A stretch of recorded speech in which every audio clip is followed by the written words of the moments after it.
नमस्कार, मैं सीपी पाठक आपका अपने संस्थान एंसेंट एस्ट्रो में स्वागत करता हूं। सबसे पहले मैं सभी को चैत्र नवरात्रा की बहुत बहुत शुभकामनाएं अर्पित करता हूं। और आज इस वीडियो में मैं नवरात्रा से संबंधित कुछ पहलुओं पे मैं बात करूंगा। हालांकि नवरात्रा से संबंधित जो भी मंत्रोक्त विधि है, जो पूजा अर्चना की विधि है, जो भागवत विधान में बताया गया है, जो कर्मकांड में बताया गया है, जो पूजा पद्धति में बताई गई है, वो ऑलमोस्ट सभी लोगों को पता है, विदित है। इसीलिए आज की इस वीडियो में कुछ खास मैं चाहता हूं कि कुछ ऐसी चीज़ें जो आप सभी लोगों को पता होनी चाहिए कि किस तरह हमारे सनातन धर्म में विज्ञान को अध्यात्म से कनेक्ट किया गया था, जोड़ा गया था। और जो भी त्यौहार हमारे हैं, जो भी व्रत हैं, इसके पीछे वैज्ञानिक पर्सपेक्टिव है, वैज्ञानिक पहलू है, इसे जानना जरूरी है। सबसे पहले तो बताएं कि एक वर्ष में हिंदू धर्म में मात्र और मात्र एक ही त्यौहार है जो एक वर्ष में 4 बार मनाया जाता है, और वह नवरात्रा का पर्व है, नवरात्रा का त्यौहार है। और इस पर्व की जो पहली कड़ी है, जो कि चैत्र में मनाई जाती है, जिसको चैत्र नवरात्रा भी कहते हैं, बोलचाल की आम भाषा में से चैत्र नवरात्रा के रूप में लोग जानते हैं।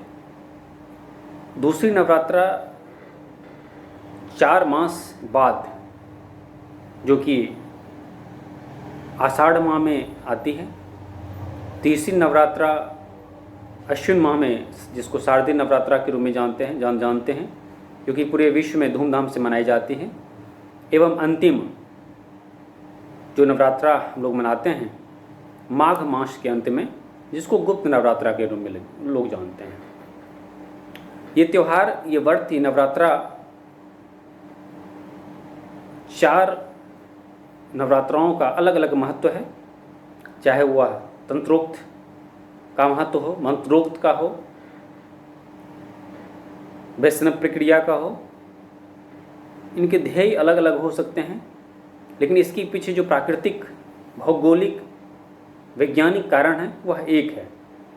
सबसे पहले जो प्राकृतिक कारण है, जो भी नवरात्रा जब स्टार्ट होती हैं, अब इसको नोट करें कि यह ट्रांजिशन ऑफ सीजन, जिसको मौसम का बदलाव कहते हैं, उसको यह डिनोट करती है। जब ये मौसम का बदलाव होता है तो हमारे शरीर के जो हार्मोन्स हैं, इसमें भी काफ़ी उतार चढ़ाव होते हैं। तो इस जो त्यौहार है या जो व्रत है, यह इसकी जो विधियां हैं, इसकी जो प्रक्रियाएं हैं, वह हमारे हार्मोनल डिसबैलेंसमेंट को बैलेंस करना सिखाती हैं। इसके जो व्रत की निष्ठा है, नियम हैं, यह हमको मानसिक व शारीरिक रूप से संतुलित करती हैं। तो पहला जो पक्ष है, पहला जो पहलू है, यह है। दूसरा, ज्योग्राफिकल फैक्ट अगर आप देखें, भौगोलिक तथ्य देखें, तो गौर करें कि मार्च और अप्रैल के जैसे ही सितंबर और अक्टूबर के बीच में भी दिन और रात की लंबाई समान होती है। तो इस भौगोलिक समानता की वजह से भी एक साल में इन दोनों नवरात्रों को मनाया जाता है। प्रकृति में आए बदलाव के चलते मन, दिमाग, शरीर में अलग अलग जो प्रक्रियाएं हैं, जो चेंजेस हैं, वो होती हैं। तो एक तरह से देखें कि यह जो व्रत की जो नियम है, निष्ठा है, यह हमारे उन बदलावों को भी बहुत हद तक व्यवस्थित करता है, सेट करता है। तीसरी जो आध्यात्मिक या पौराणिक मान्यताएं हैं, वह यह है कि प्रभु श्री राम ने रावण युद्ध से पहले महादेव की आराधना किया, उनसे आशीर्वाद लिया, जिसका प्रत्यक्ष प्रमाण रामेश्वरम शिवलिंग के रूप में जाना जाता है। जीत के फलस्वरूप वो माँ शक्ति की आराधना करते हैं, धन्यवाद ज्ञापित करते हैं, पूजा करते हैं, अर्चना करते हैं, जिसको शारदीय नवरात्रा के रूप में पूरा विश्व जानता है। तब से शारदीय नवरात्रा व रावण दहन की प्रथा की शुरुआत होती है और वह कंटिन्यू अनवरत रूप से चलती आ रही है। तीसरा, जो स्पिरिचुअल साइंस के बारे में बात करें तो सारा जो सीजनल, जो ट्रांजिशन ऑफ सीजन्स की मैंने बात करी, उसमें देखेंगे कि अलग अलग नवरात्रा में अलग अलग पद्धति से इसकी पूजा की जाती है। चैत्र नवरात्रा की पूजा पद्धति थोड़ी सी अलग है, जो कि गुप्त नवरात्रा से मेल नहीं खाती है।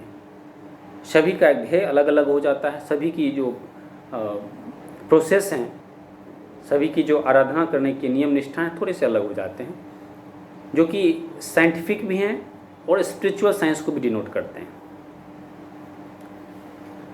तो इस तरह से देखें कि नवरात्रा जो कि शक्ति का प्रतीक है, जो ऊर्जा का प्रतीक है, वैज्ञानिक रूप में देखें तो जो सबसे छोटे पार्टिकल्स जिसकी खोज प्रत्यक्ष रूप से अब तक वैज्ञानिकों ने नहीं कर पाई है, जिसको गॉड पार्टिकल के रूप में जानते हैं, शक्ति का मोस्ट प्रोबेबली उससे भी अगर कोई छोटा रूप हो तो उसे हम शक्ति के रूप में जानते हैं। और आध्यात्म रूप से देखें तो अगर शक्ति आपके साथ है, शक्ति आपके अंदर निहित है, तो आप शिव हैं, नहीं तो आप सबके समान हैं। तो आइए इस नवरात्रा पे बहुत बहुत शुभकामनाएं। माँ शक्ति की पूजा से आपकी जो एनर्जी है वो बैलेंस रहे, संतुलन में रहे, और पूरा विश्व जिस आपदा से जूझ रहा है उस आपदा में आपकी शक्ति आपके साथ हो, आप उससे बिल्कुल वो आपको कोई आहित ना कर पाए, उस पे आपकी विजय हो। इसी के साथ बहुत बहुत धन्यवाद।